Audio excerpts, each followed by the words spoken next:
is good, Defenders Nation, and welcome to episode 347. Only 3 away. Philly, we'll have to talk about that in a minute. Episode 347 of the most LAFC podcast on the planet. That's right. This is Defenders of the Bank. This one over-rotated in Seattle. You know my voice. It's the Scarf, J.R. Liebert, coming to you live from across the interwebs and, of course, from world-famous Philomonster Studios with a growing collection of balls in the background. That would be one Christian Philly Philemon.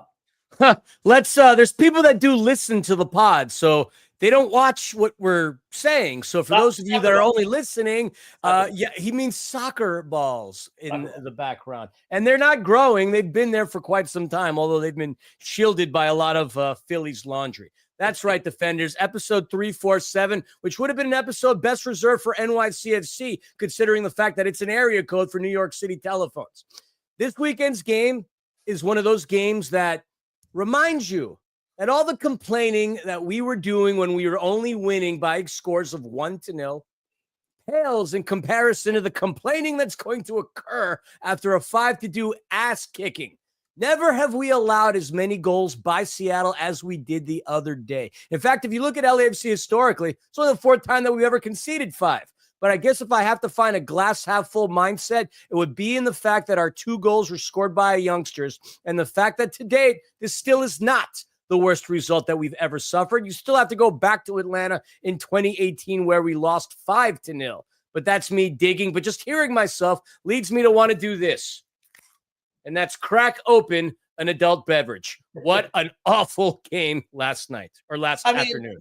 Philly, LAFC hadn't lost to Seattle in Seattle since May 17th of 2021, and they hadn't even conceded a goal to Seattle in their last 5 matches. We're talking years, but you know what? Steve Cherundolo says he doesn't believe in streaks, so there you go. All those streaks, by the way, including that 408-minute shutout streak, including stoppage time and all that, everything out the window. As you mentioned, 5-2 with a few bright spots in it for sure. We just want to remind everybody that the Mo Fascio futsal court fundraising effort is still underway. The court being built in Cudahy, and we would love to get that court built as quickly as possible.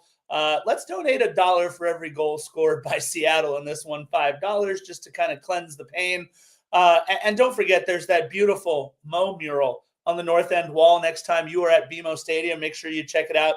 Again, to donate is LAFC.com/Mo-Fascio. Philly, before we get into any of that, I think a little bit of a surprise seeing number 22 on the availability sheet, although I think that was more tongue-in-cheek than anything. He was on the flight, so we might as well put him on the roster. Cengiz Ünder making his LAFC debut in an 18 anyway. Look, Steve, this just goes back to what we were talking about the other day on One More Sleep. Steve said he was there. He had a couple of training sessions and he looked comfortable, but the idea was not to play him yet. So not surprised that he was there in the 18. But if you look at the list of players that we have that are out, Timothy Tillman, for those wondering where he was, apparently he was suffering from the flu. Still no Chanot. Lorenzo De La Valle still doing his thing. Chisholm, the same thing as well. So you put somebody like Artem, knowing for a fact, Artem, did I say that? Yeah, Ünder. Sorry about that. Jeez. You put Ünder on the 18 with the knowledge that you're not going to play him. And that just kind of goes to show you that we weren't as deep as we thought we could have been the other day. And considering the amount of games that we've gotten thrusted in our schedule, and look, the same thing can be said about Seattle. I'm not going to look at that as an excuse because that's a poor man's excuse. But a lot of activity, but there was no expectation that Ünder was going to play regardless. No, I think the expectation, though, is that Ünder should be playing sooner rather than later after another performance by our number 9 to be regretted. That's for sure. The square peg and round hole continues to be a square peg in a round hole. We'll talk more about that in a little bit. And yeah, wait, but before we talk about anything, Scarf, we're talking about performances. Ruben brings up a really good point. He already started his day. It's not 9 a.m. You referred to the fact that you were playing in a softball game, but I have to ask, Scarf. Yes, Scarf plays in a Jewish softball league, and there's not a problem with that whatsoever, but a non-Jewish person in Hebrew is called a Gentile. Now, there's got to be some rules against a Gentile playing in a Jewish league. Yeah, there has to be. You clearly are the ringer, but that doesn't matter. How did your team do? How was your performance, by the way? My performance was okay. A couple of RBIs, a strikeout pitching. Our team's performance, not so great. We were missing a couple of guys. We lost a little bit. That's for sure. We lost, I think it was 23-9. It was a rough one. Today, that's as bad as UCLA beating Michigan the other day in college baseball. I know.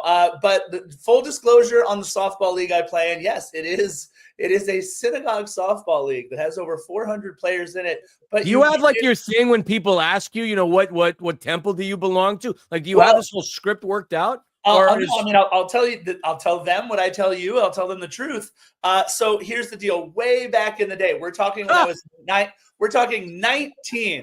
19. I was 23 years younger than I am right now. I started playing with this league because 7 of the guys on the team had sons who I had coached in either soccer or basketball in the sports leagues that I ran. I started running leagues when I was 16 or 17 and started running these leagues with these families who all hailed from the same temple. And I've been playing with this temple since I was 19. When I was 22, so 4 years into me playing, they actually created a rule saying that you did have to be Jewish to play in the league, but I was grandfathered in. I don't think they thought I would keep playing for another 20 years or so with this league. The fortunate and yet unfortunate part is many of the guys who I was playing with when I was 19 were still playing together, which just means we're now one of the oldest combined ages of any of the teams out there. But look, I've really enjoyed this. I pitch on the team. I do have a lot of fun. We've won a couple championships back in the day, but it's not getting easier for our team as we're getting older. That's for sure. So Ben Skolnick in the chat comments, JR the Goy Liebert. For those of you who don't know, this just harkens back to what we were saying earlier. He is a Gentile. I'm a Gentile. That just means non-Jewish person. But the word Goy was used to describe both the Hebrews and other nations. And Goy does mean nation, which comes from the plural of Goyim, which refers to the nations of the world that were not Hebrew. So there you go. You got yourself a little bit of a lesson in Hebrew. And we use those Hebrew and Yiddish words all the time. I mean, the amount of, if I could get $1 for every time I've used the word schmuck on this podcast, I'd probably have more than $1. So that being said, JR playing some softball. Yeah, you know what? Had a good time with that. It was fun. I'm a little sorer than I should be. That's for sure. He's in New York, Lewis. And that's the thing. With this, I don't even know if it's true. We have had players in our chats before. We know Chicho Arango's popped in. Lorenzo Della Valle's popped in on stuff. Could this really be Lewis Muller? I don't know. I don't want to assume it isn't. I don't think it is, only because there's no umlaut over the U. But other than that, I wouldn't even know how to do that on a QWERTY keyboard. Let's do a little This Day in LAFC history. It's a very quick one, and our news and notes does involve Luis Muller's former team, that is for sure. This Day in LAFC history, of course, the match occurring on March 8th. And on March 8th, 2016, a full year before we would play a match, the first LAFC snapback hat is released. That was launched at an event at Nicky's Sports in downtown LA. And if you've got one of those old school gray undercarriage snapback hats, that was one of the first ones from back in the day over at Nicky's Sports in downtown Los Angeles.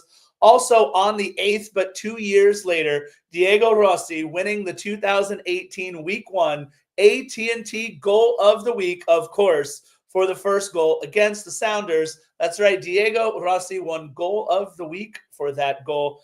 And today is March 9th, so we need to wish our former LAFC goal scorer, Chicho Arango. Happy birthday, Chicho. Philly, as the proud penner, author, singer, songwriter of the Chicho Arango song, you have any special birthday wishes for Chicho Arango?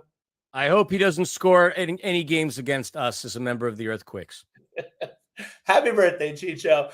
News and notes. I mean, look, the only news and note we have from LAFC, at least on my end, is that Cengiz Ünder is going to be wearing number 22, and he's in the 18 for the match against Seattle. LAFC 2 is kicking off their season at 7 p.m. tonight, guys. So after you're done listening to this, you'll still have several hours to get over to Titan Stadium on the beautiful campus of Cal State Fullerton at 7 o'clock tonight, guys. Whitecaps 2 against LAFC 2. And of course, as a reminder for all your Angel City needs, please be sure to listen to Angel City Chicks and follow Angel City Chicks on your social media. You got one more pod to plug that you were on just recently. How about you? I let you do that. I let you do. No, you should plug it because you were on the last episode. I mean, that's true. I was on the last episode of Soccer in 60. If you are not checking out Soccer in 60, you absolutely should. By the way, March 23rd, a couple of weeks from now, the final home game of the Empire Strikers out there at Toyota Arena in Ontario. But yeah, make sure you hit up Soccer in 60. Yes, they did have Kevin Baxter on, but they also had me. So that was fun. You can, kind of... The positive and the negative is still a negative, Scarf. I'm just kidding. Who's the positive? Who's the negative? I don't know. But yeah, thank you. Soccer in 60, which is on all your podcasting platforms, on YouTube at the Empire Strikers, strikerswithty.com. And look, we're on an ABC News Radio affiliate, 1490 KMET, and of course 98.1 on your FM dial. But potentially, we'll see if there are any changes to be made, but that's where you can find us on Thursdays at 4 p.m. Pacific Standard Time. Scarf made his first appearance, a cameo, perhaps some more appearances. That would be good. That was a lot of fun. That's for sure. Only 12 minutes for us to get through all the fun stuff, Philly. We get to talk about the 55-degree and rainy, beautiful, sunny day, of course, in Seattle, Washington at Lumen Field, formerly CenturyLink Field, the Clink. It was as Seattle of a day as possible, and unfortunately, the rain wasn't the only thing raining at Lumen Field. It was a bit of a rough one, although it didn't really start out that way. But what we saw for sure, Philly, was a ton of roster rotation.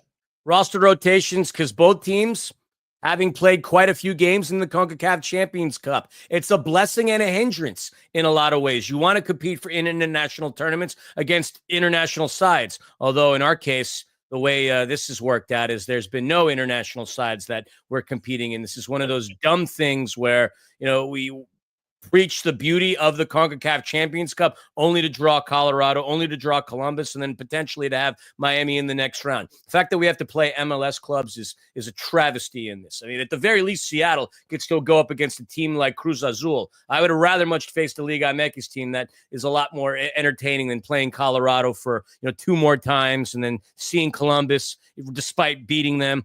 I hate the way the format works with the draw and all that other stuff. But yes, a lot of heavy rotation as far as the starting lineups are concerned. No surprise, but what I didn't think would happen is that we would get a substitution in the net. Why I didn't think that is beyond me, considering that Steve alluded to doing a roster rotation in the press conference of the last game. But I did not expect to see Thomas Hasal in. It's clearly shown that he, at least maybe up until the last performances, he's the number 2 with David Ochoa being behind him. But after letting in 5 goals, and a couple of those which we will refer to as kind of savable, I don't know if Hasal is still going to maintain his position as number 2. Yeah, he's had such a weird career too, Thomas Hasal. I mean, we all remember, Philly, you and I talked about him at length as like the breakout star of that MLS is back tournament. I mean, the kid was incredible after coming in for all people for an injured Maxime Crepeau for Vancouver back then. And I mean, his shutout streak was incredible. He had 3 matches, 3 shutouts, a player who looked really, really good.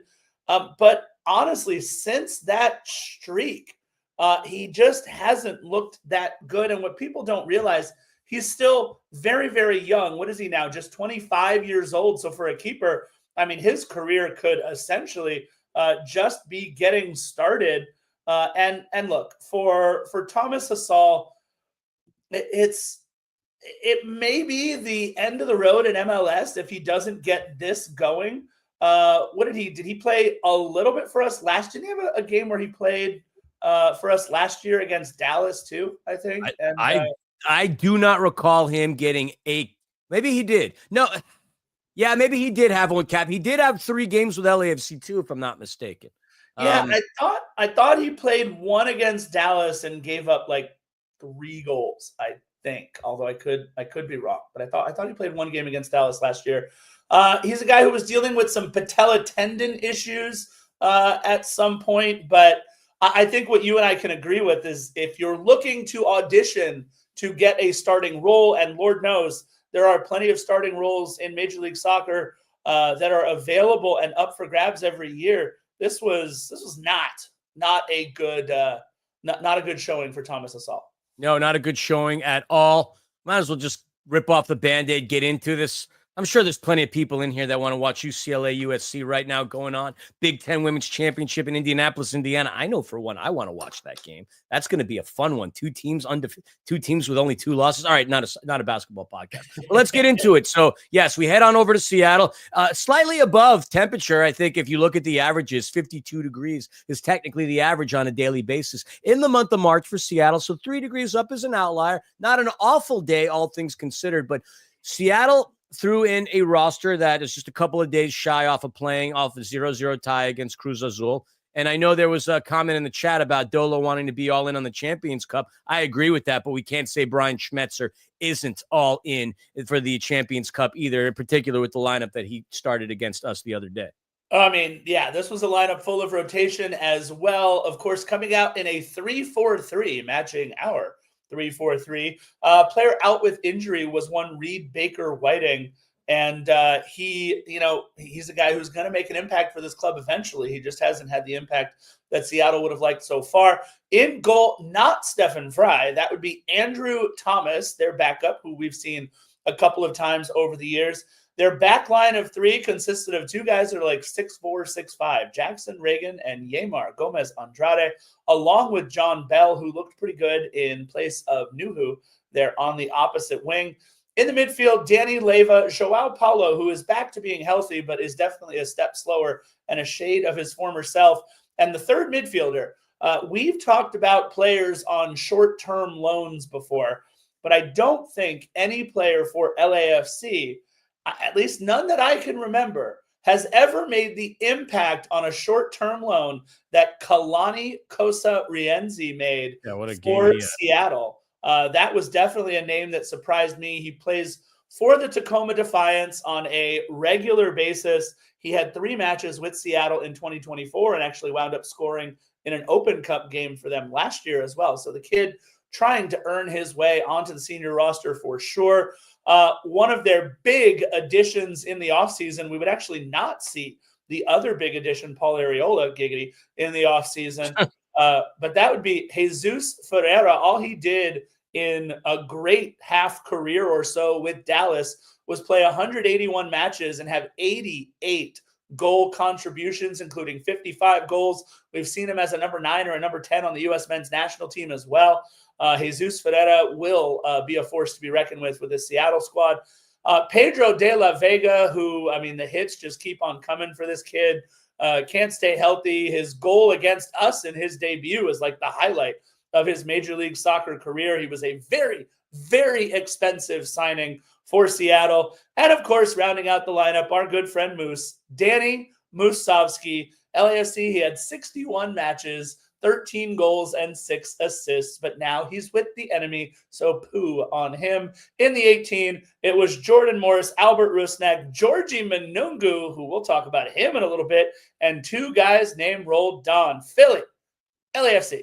The beautiful thing about LAFC is I don't have to go into depth about who these players are the same way you have to go into depth about who the opposition is. It just makes my life easy, which is why you're always assigned to this. Less talky for me, more talky for you. 3-4-3 is how Dolo threw out the lineup here. In between the pipes, you already referred. Thomas Hasal, a backline of Aaron Long, and Kosi Tafari, Eddie Segura. Have Sergi Palencia Saldana making his first start. Pretty cool. Marky Delgado, and we've got the Ukrainian who, A little rough game for Artem. Up top, Yaya Boa, Olivier Giroud, who had the least amount of touches out of any field player that played in 90 minutes in the game, and the kid Nathan Newcomb Ordaz, who continues to find his way in the scoring sheets. On the bench, David Ochoa was the number 2 in this case. Ryan Hollingshead, Denny Bawanga, Abobasi, David, Igor Jesus, Marlon, Nielsen, and Under, who wasn't going to play anyway. So that's who we got for LAFC. And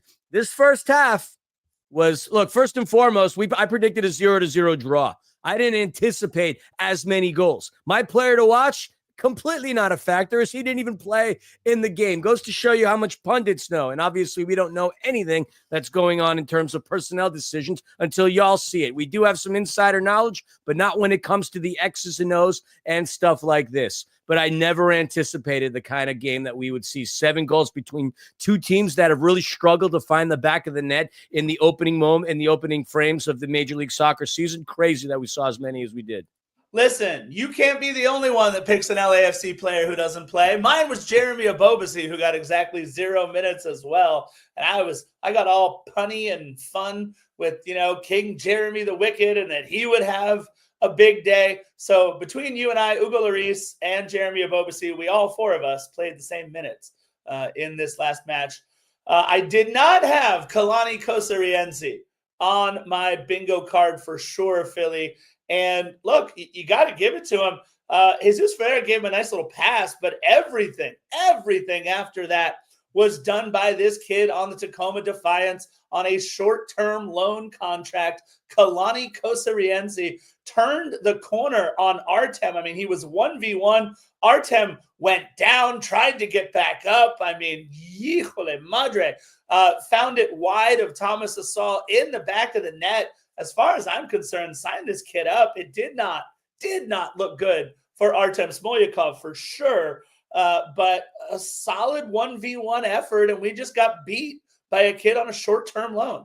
Oh, I mean, the pass even started before Ferreira. Seattle went cross midfield and connected with Ferreira, who then connected with the young player from Tacoma. A lot of interesting things going on at Tacoma. The Tacoma Stars also in the Major Arena Soccer League. Check them out if you're in that area. He absolutely muscled Artem off the ball, and that was what the most impressive part was. He put the young Ukrainian in his back pocket and took him on a ride down Broadway, because Broadway is exactly where he went into, getting right past Thomas Asal, a great goal. And you wouldn't think this is a kid who's coming on loan from a USL side. Yes, get this kid an MLS kit, whether he plays for the Sounders or anybody else. After a goal like that, just to have the wherewithal, the muscle, and the ability to stay on his feet despite being under duress and slamming that pass to Saul. Very impressive goal, but very sickening in the stomach for the both of us. Yeah, and look, I thought he played a quality full, whatever, it was at 80-something minutes that he played too. Looked really, really good.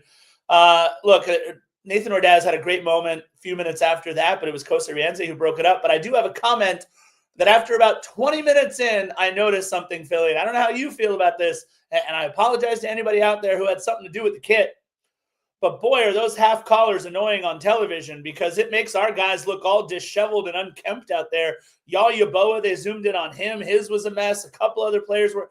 I mean, it just seems like kind of uncomfortable, these half collars. I mean, the full collar all the way around, I can see that being a little better. I know how you feel about collars in general, Philly, but your thoughts on the half collar look on television for our boys at LAFC. I mean, it just reiterates what I said prior. I just don't like collars, period. Unless we're going back to the 90s where the jerseys were baggy and very loud and brightly colored. That's the only time I prefer collars. I don't like collars on kits. And, Adidas obviously follows this thing. They put the crest on by the solar plex. Now every kid's got a crest by the solar plex. They got collars. Now a ton of teams are rocking collars. I just don't like collars, man. Like, to me, football is an entertainment aspect. And I've never been one to wear polos ever. I wear collared shirts to the office because I have to. But when I don't need to rock collars, I'm not going to wear collars, and I'm not going to rock it as far as a football kit is concerned. I wanted to wear season 1's away kit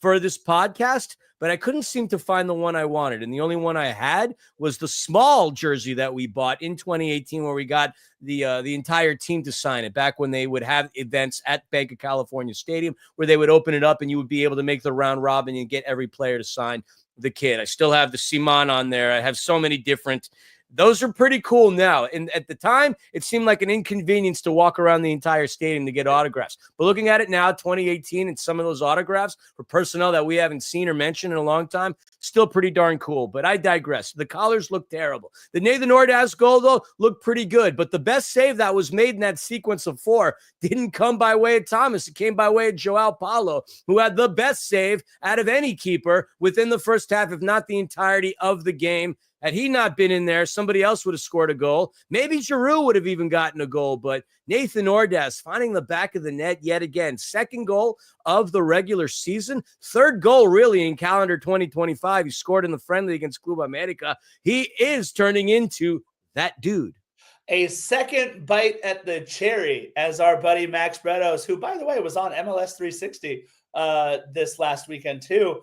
A second bite of the cherry for Nathan Ordaz because he got 1 poke at it, and then 2, you mentioned the great save. Why would anybody need a second bite of the cherry, by the way? It's his They're about this big. I don't know what kind of cherries Max has at Redondo Beach, but the cherries that I see are generally a bite, spit, chew jam. It would be an apple, an orange, a grapefruit, a tangerine, maybe even a clementine. But you don't need 2 bites out of a cherry. That goes for it. I think that's kind of the running joke with it, right? Because it's normally a second bite at the apple. But either way, I do want to give Artem a little bit of credit on this one because I believe it was he who had the corner that put in a very dangerous spot so that the chaos could happen in the box. I mean, there was absolute chaos in that box, the ball pinballing all around. Jackson Reagan, who's all of 6'4", 6'5", takes out Andrew Thomas, who's trying to get to that ball. It wasn't a player on LAFC. So then the ball drops in, couple touches by Ordaz, and Marky Delgado, I think, got the first touch on it. There was just so much happening. But Nathan Ordaz with another one. And look, this is what goal scorers should do, right? They put themselves in a position to score goals. And that's exactly what Nathan Ordaz did. I absolutely love it. And Philly, what is your take on just a couple of minutes later on the broadcast, Taylor Twellman talking about how 40 minutes into the match, Olivier Giroud has just 6 touches, and there might, he said might, be a problem developing in LA with Olivier Giroud up top. There might. I mean, that's certainly an understatement. We didn't even think he would get to play on turf. How many players do we have that we brought in that didn't play on turf? Gareth Bale didn't play on turf. Not that I recall. Giorgio Chiellini didn't play on turf. But Olivier Giroud would. Or did he? 6 touches? 6 freaking touches? He might as well have not played. And that's it. I mean, look, to me, the problem is and has always been he just takes away from our ability to be dynamic.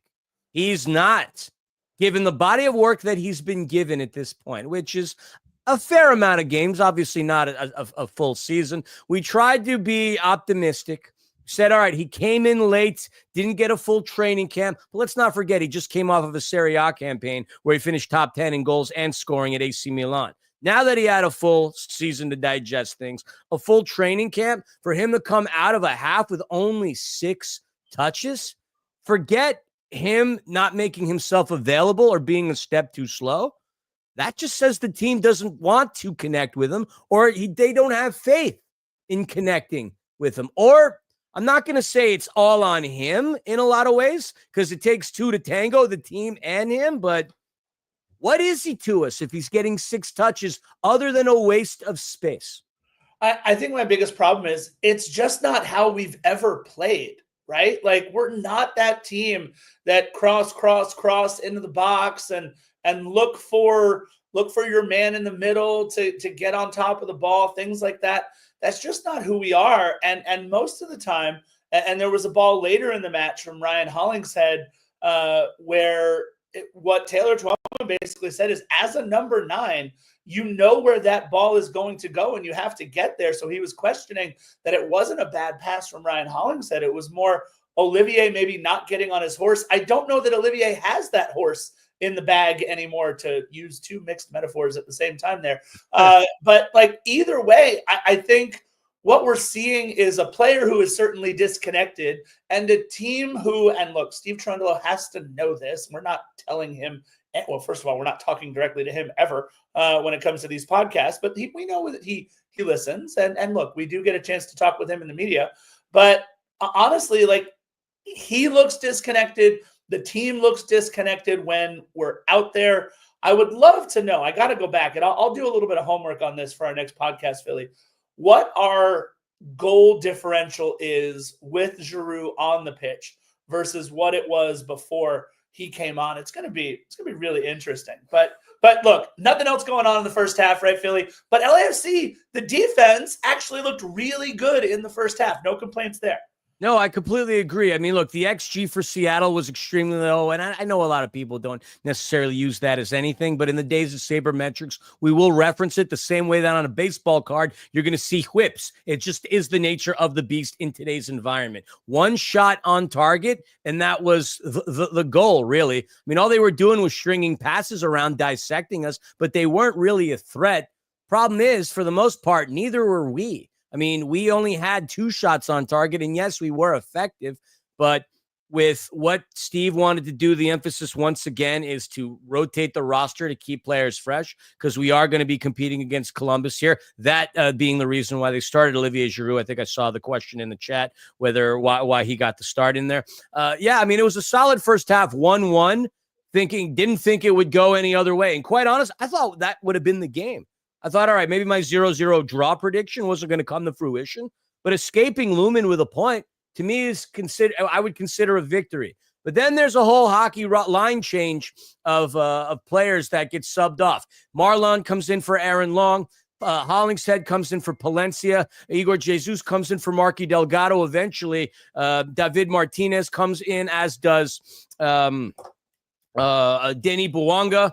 But our main players seem to have affected our ability to be more dominant as opposed to the starters that played in the game that kept it close. Yeah, look, the only thing we didn't mention in the first half is Pedro de la Vega was indeed injured in that first half, and Albert Rusnak comes on.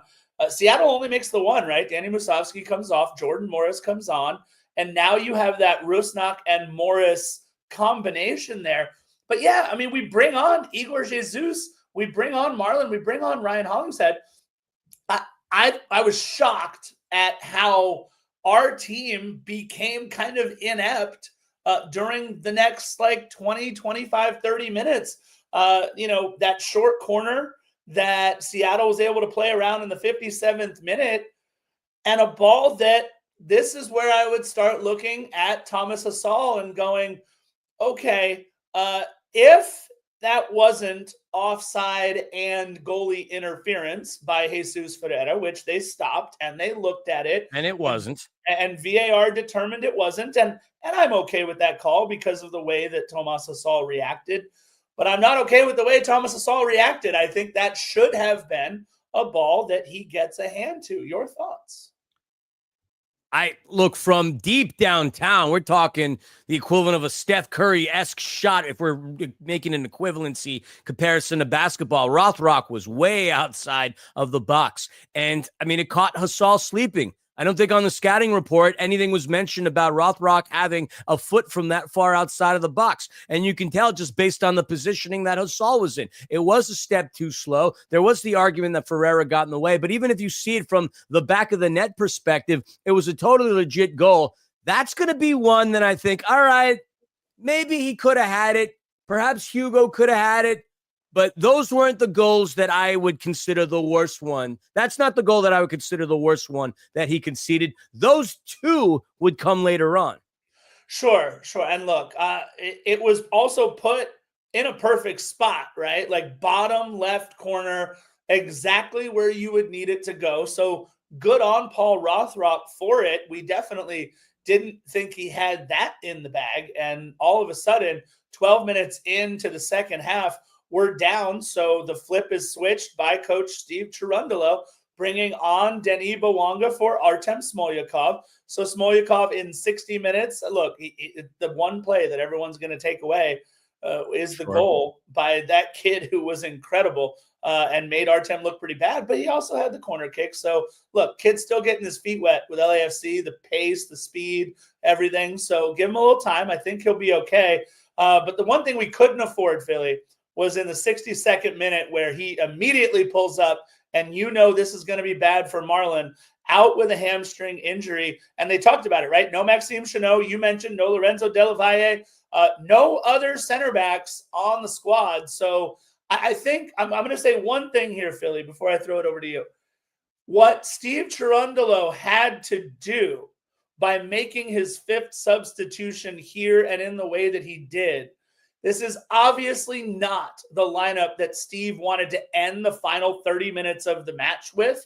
And I think this is really where it all seems to have started to unravel, because LAFC couldn't get anything going save for one moment of brilliance later in this half. And I think it was because how they had to play after the Marlon injury really took all of Steve's game plan out the window.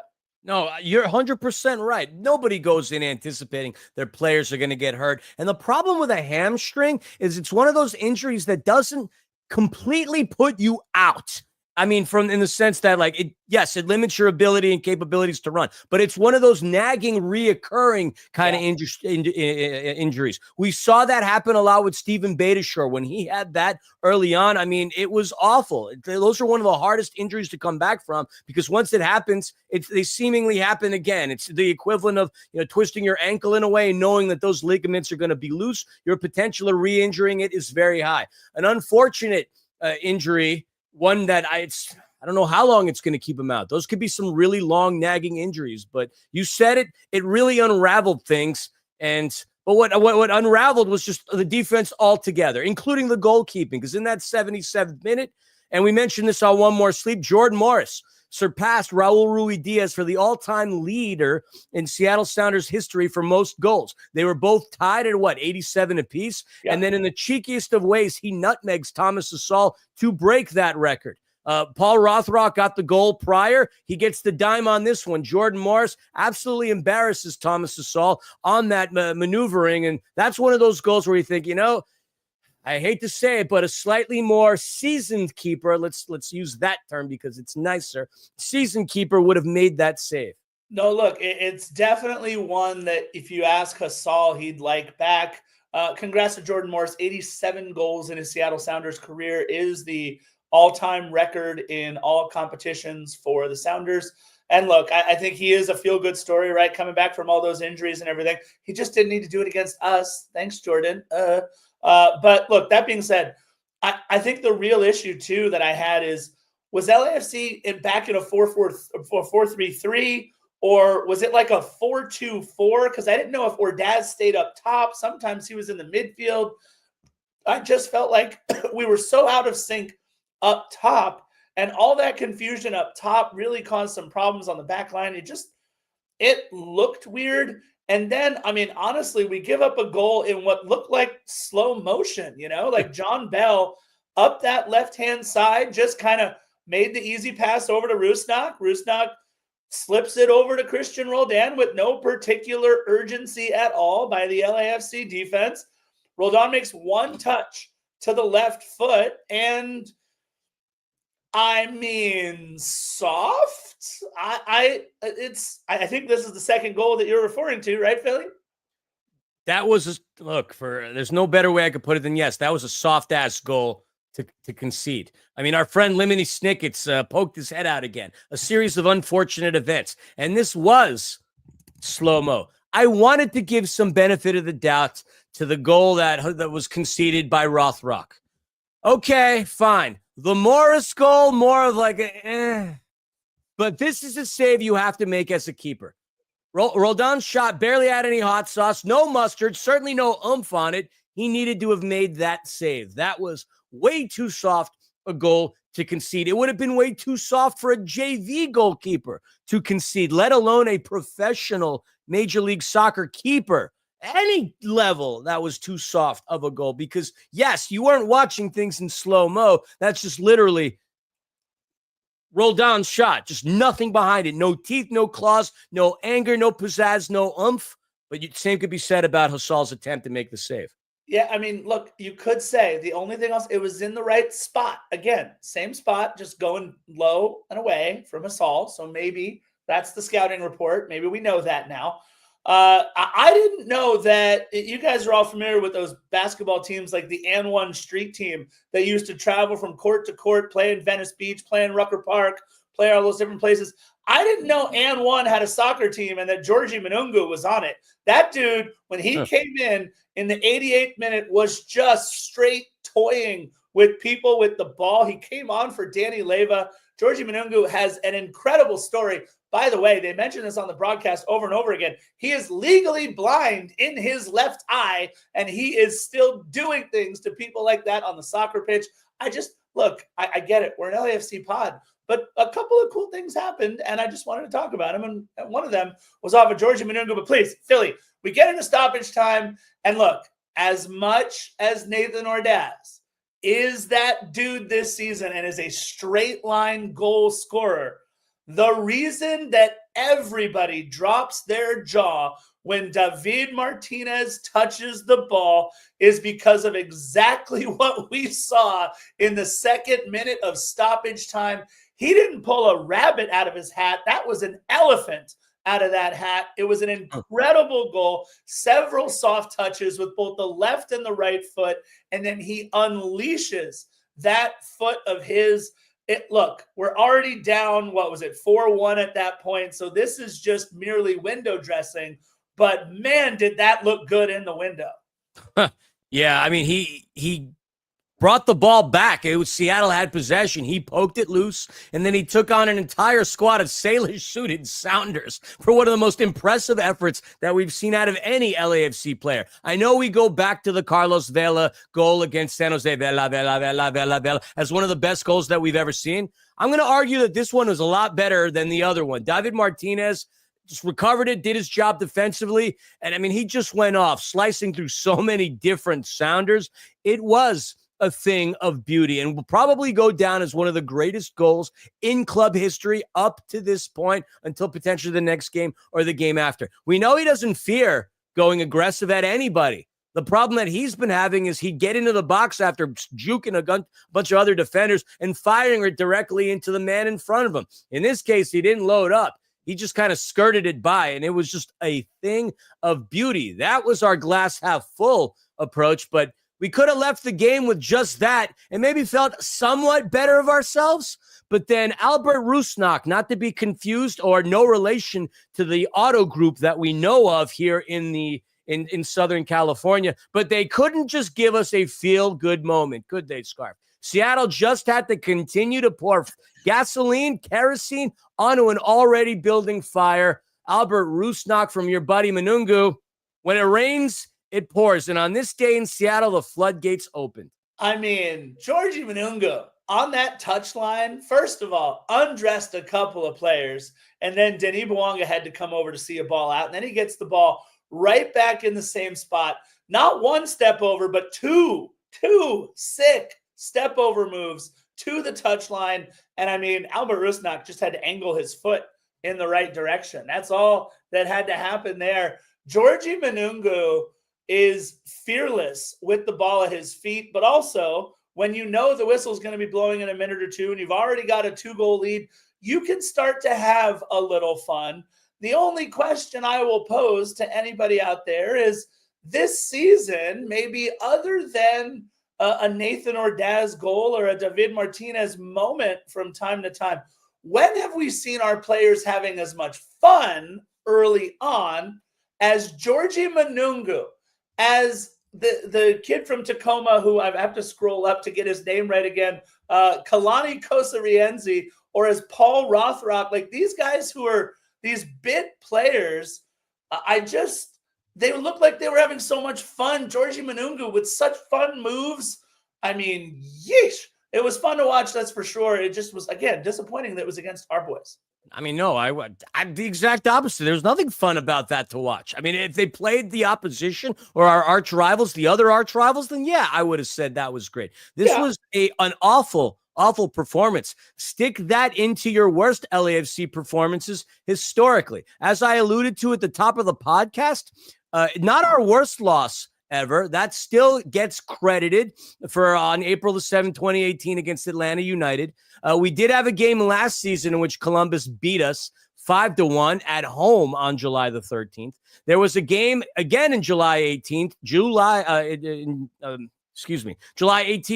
I can't speak. July 22, 2018 up in Minnesota where we lost 5-1. So we've had 3 games where we've conceded 5. This officially is our 4th. And going through the numbers, no question, the most goals that we have ever allowed Seattle to score on us. I mean, yes, it was just a good old-fashioned ass-kicking, and we get to see them again on May the 14th. So not too much time between now and the rematch, and that's gonna be an interesting game. I hope that BMO is going to be electric on that day, because that'll be the first time they've walked into our house since, well, they beat us last season in the playoffs. Another tragic loss to the boys from the Emerald City. Look, you're absolutely right. I think I'm just surprised with how flipped the two halves were. 1 shot on target allowed for Seattle in the first half, 10 on target in the second half, obviously scoring a ton of goals. Look, it's continuing to become a problem how to differentiate between, do you start and play a guy like Nathan Ordaz, or do you start and play a guy like David Martinez? It's only going to get more difficult with Cengiz Under joining the fray. I think that, in my opinion, the 2 people that you have to pencil in to every single match until that July transfer window have to be Cengiz Under and Denis Bouanga if they are both healthy. Obviously, it'll take Under a little bit of time to get ready to go for a full 90 minutes. So there will still be minutes there. But let's take one quick look at the stat line. And this is according to FOTMob. I double-checked the numbers. Olivier Giroud played all 90 minutes, had 32 touches, which, if you're wondering, at the end of the first half, he did get all the way up to 13 touches. So he had, 19 touches there in the second half. Like we mentioned at the top, and I tweeted this out after the match, his 32 touches is by far the fewest of any field player in the match who played all 90 minutes. It's just a very frustrating 90 minutes if you're watching just Olivier Giroud. 1 shot off target, and he accounted for 0.1 XG. I just don't know how many times you keep trying to fit this square peg in the round hole. Well, I mean, there is the pressure of somebody of his name, caliber, and in some cases, I'd hate to say it, people are paying to see him, whether they be in LA or whether they be in Seattle. So there is that pressure of having to throw him in for those reasons. I know that shouldn't be the case, but that's the reality of it. The experiment has failed, and it's players like him where I look at it this way: like, I would have never bought an Olivier Giroud kit until he had spent some time with LAFC and achieved some numbers. Much like as a Mets fan, I wouldn't buy a Juan Soto jersey until he had some time. If I was a Lakers fan, I wouldn't buy a Luka jersey until he had some time with the team. I'm glad I didn't spend my money at this point on a Giroud kid. Not even my wife has thus far, and she's the biggest Giroud fan out of all. She's got the Arsenal kit. She's got the France kit in the closet. Does she have the LAFC one? No, because Panda knows better than to buy that kit right now, because at this point, it's hexed.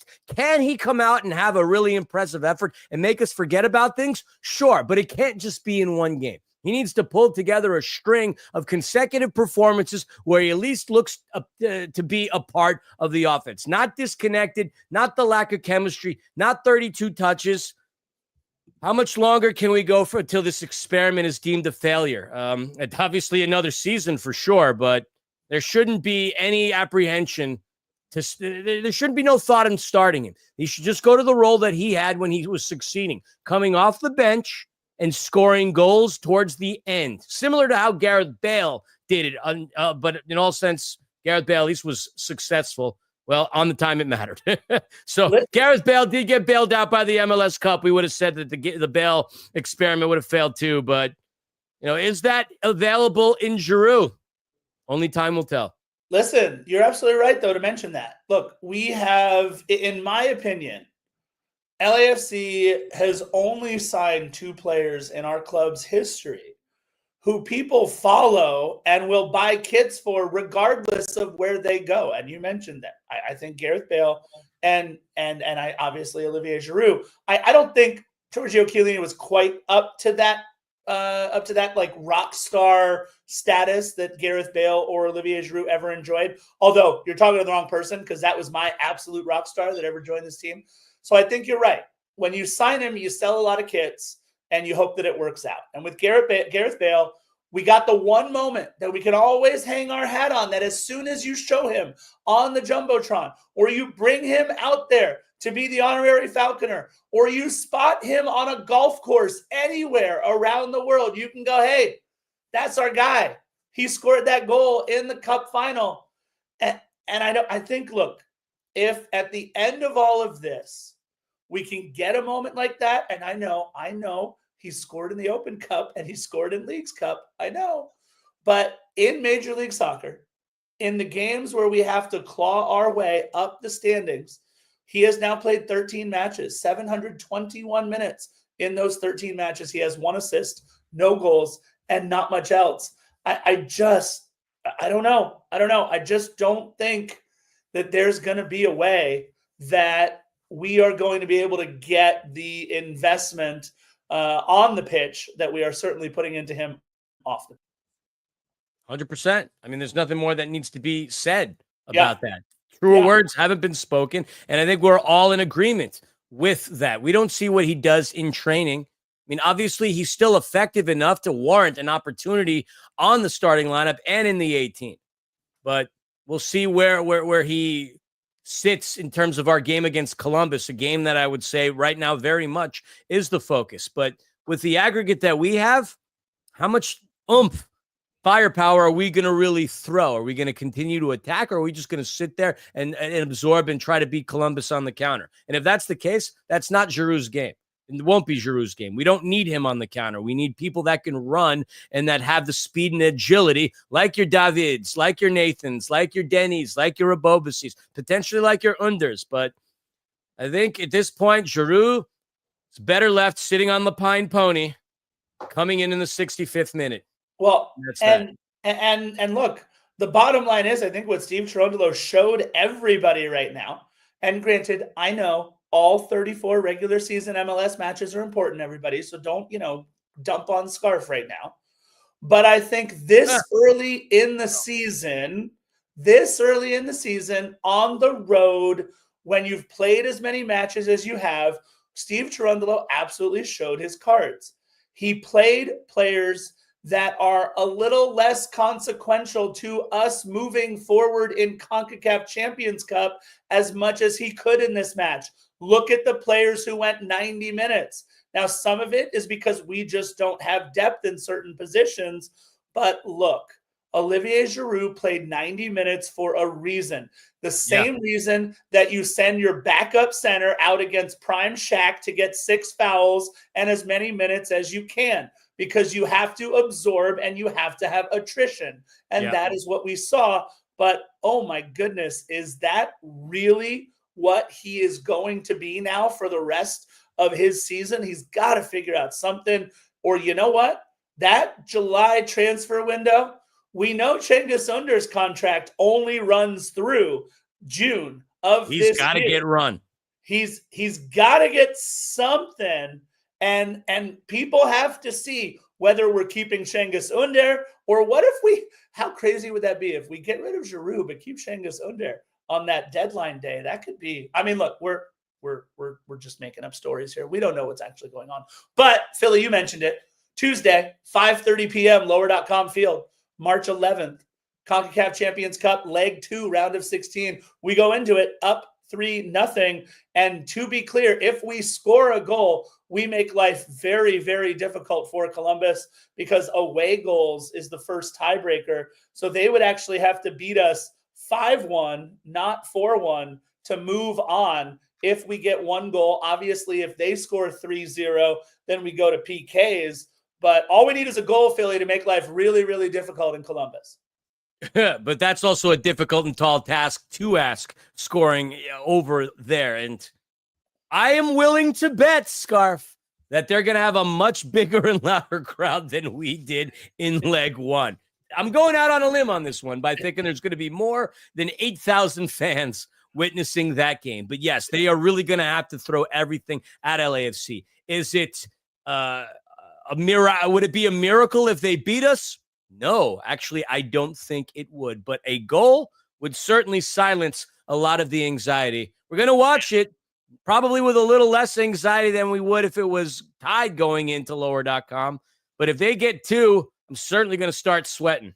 Yeah, no, I'm with you. Look, they beat us 5-1 at home last year, so it's not like they did. It's not crazy to think that they could score three. But that was with Cucho, so I'm a little less worried about it for sure. But that being said, Philly, I think that puts a bow on what is a rather ugly match up in Seattle. What do you think? Yeah, I agree. I'm kind of done talking about this. Let's go into our Ted Lasso goldfish moment and throw this one in the back burner. I don't want to think about this game again. And I don't want to think about Seattle until we face them again on May the 14th at home. There you go. See, Ruben already knows. And look, we got a short turnaround anyway until we get back. It'll be one more sleep tomorrow night before you know it, because on Tuesday at 5:30, we play Columbus Crew in Columbus. So join us for one more sleep tomorrow night, 9:00. Is it going to be you? Are you there? I don't know. We could talk about it. All right. Maybe you'll see Philly. Maybe you won't. You know, you'll see me. And you know how we like to end each and every one of these episodes. Bye-bye.